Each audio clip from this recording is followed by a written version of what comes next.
big mazel tov. I'm going to share a few of my interpretations now of the Torah that Jonah just read for us and interpreted so beautifully.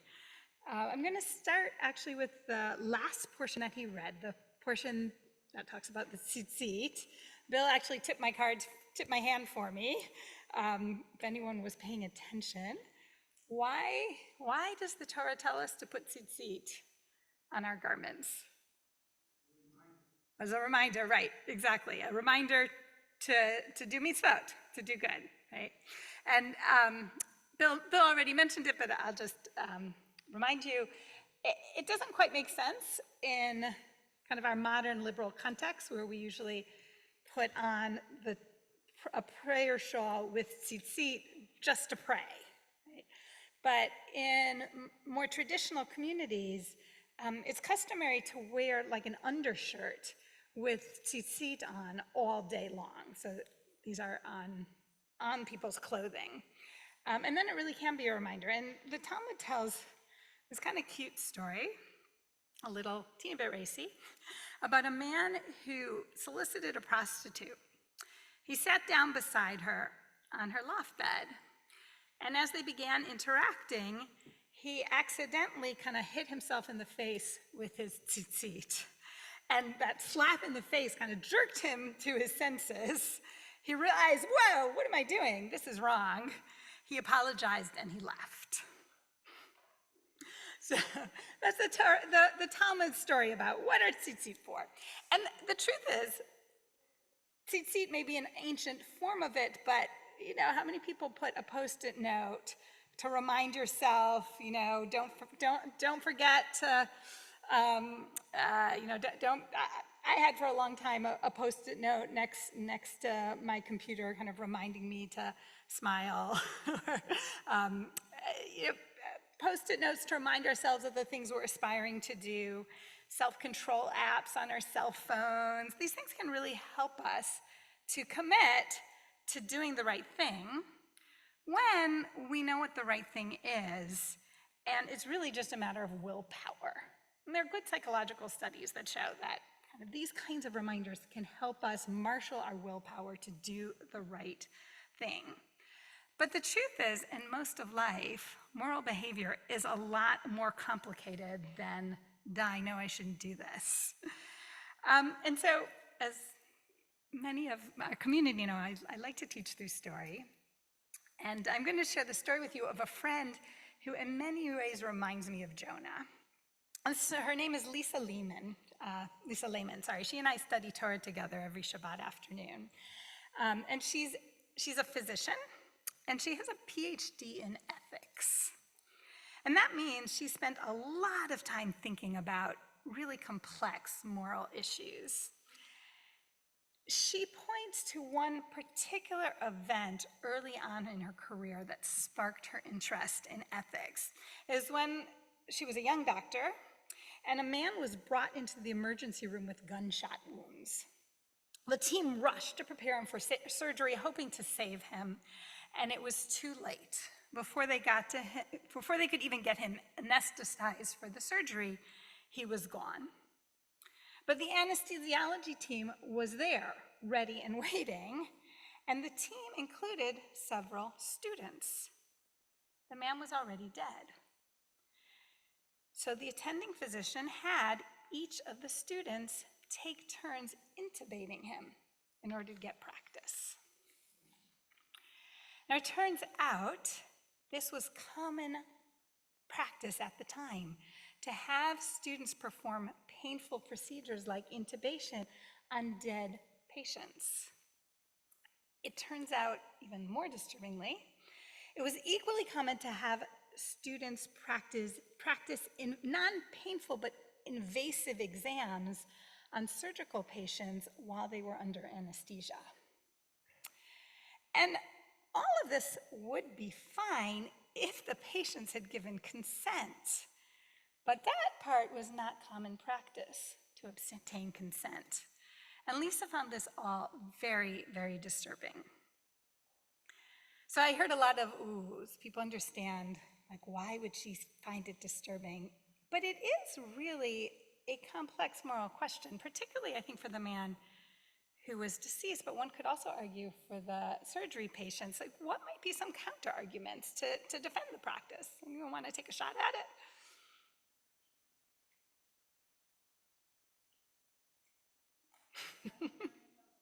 You got to learn somewhere, right? Exactly. And like, why is it important that they learn? I mean,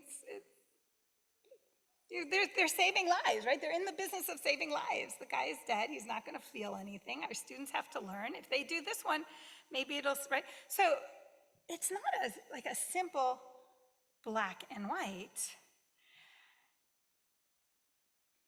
Thinking back on it, Lisa realizes that her own moral sensibilities here were very much shaped by Jewish values. Our values teach us that the human body is holy.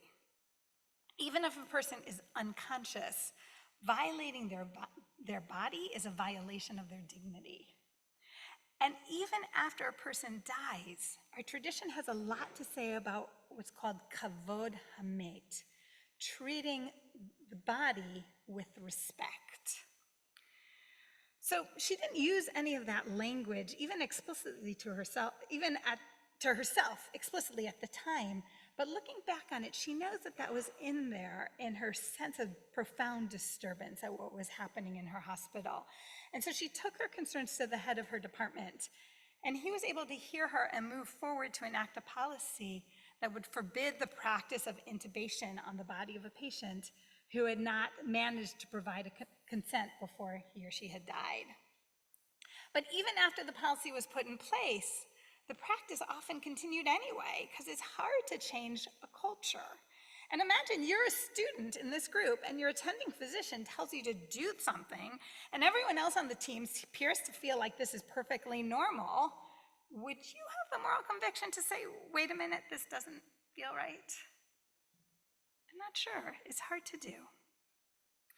Now, Jonah shared with us in his drash the main story of his Torah portion. The part about the tzitzit is just at the end, and most of what he read was from the main story. That story, too, is a story of moral uncertainty. Moses had sent 12 scouts into the land, as Jonah summarized for us, in order to scout out the land. And everything they brought back, the factual portions of what they brought back were true. They acknowledged that the land was beautiful. They also said that the land was inhabited by giants, which was also true. They said that the conquest would be difficult, and that was true as well. In fact, 40 years later, when the people actually were able to go into the land, it took Joshua an entire generation, and still he did not succeed in completing the conquest. So nothing they said was false. It was their tone and the way in which they inspired panic and distrust in the people that was the problem. So imagine if we could rewrite this story. Imagine if the 10 scouts had taken the time to sit down with Joshua and Caleb and Moses and Aaron and talked through their fears. Imagine if they had taken the time to really listen to each other.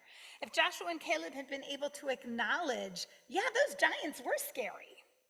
If the other scouts had been able to hear Moses and Aaron's certainty that God was on their side and they could overcome. But instead, they just went straight to the populace. They spread this one-sided story, and the people were overcome with panic. In a situation like that, no slap in the face of tzitzit could have gotten them out of it once it had gone that far. When faced with moral complexity, as we so often are in life, the answer is usually to slow down, to take the time to listen to multiple perspectives and try to understand the many sides of the issue. Which may be why the tzitzit consists of this very complex series of wraps and knots. And it turns out that around the world, so the origin of tzitzit is the portion that Jonah read, which was written 3,000, 2,500 years ago. But exactly how to tie it is not written there. And around the world, different communities have different traditions of how many knots and how many wraps. So there's great diversity in this practice. And you might imagine if the goal was a Post-it note to say do the right thing, that maybe God could have told us right on the corner of your garment, love your neighbor as yourself, something like that. But that's not what this is. These tzitzit are a reminder of how complex it is to understand and follow God's mitzvot. And the rabbis actually deepened the ritual of tzitzit with the tradition that before we say the Shema, we gather all four corners together in one hand, with the explicit statement in the morning liturgy that gathering them together represents gathering up people of diverse backgrounds and holding them together as we close our eyes and say the word Shema, which means listen.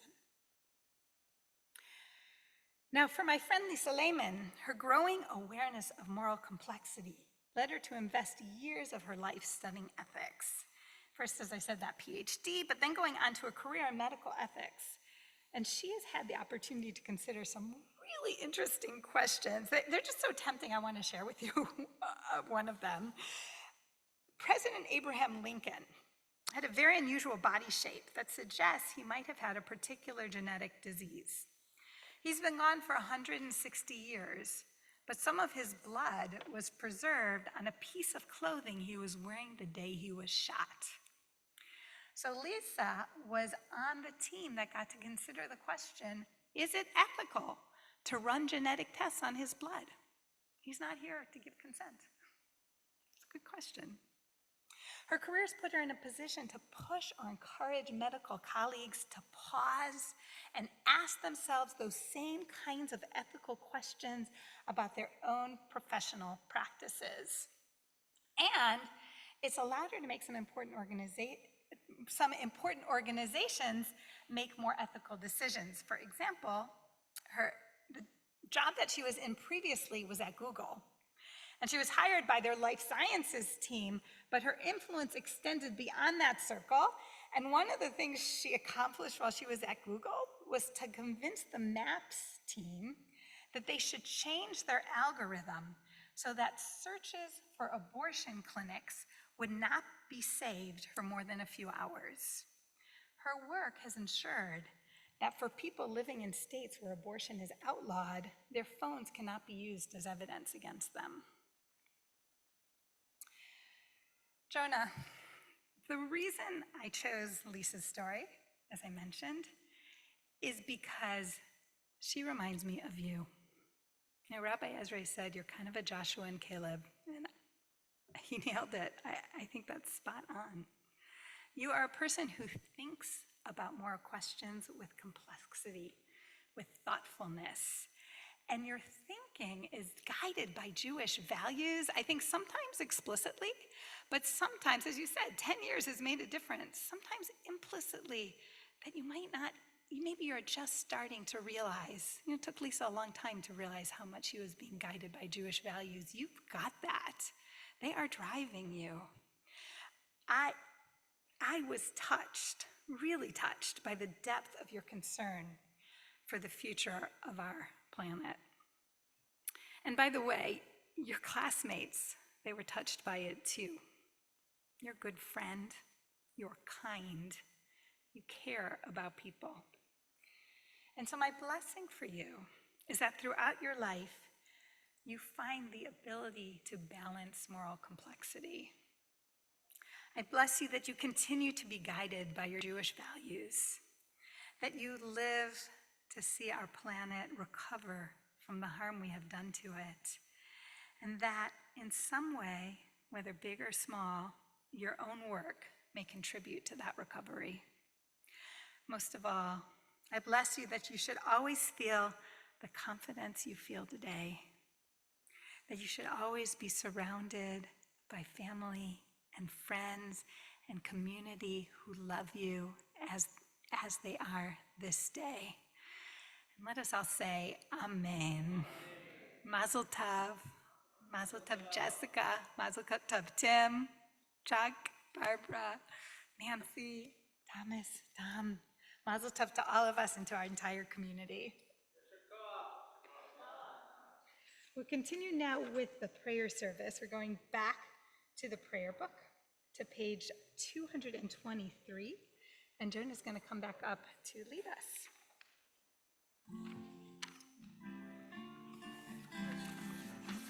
Jonah, this is a song for you.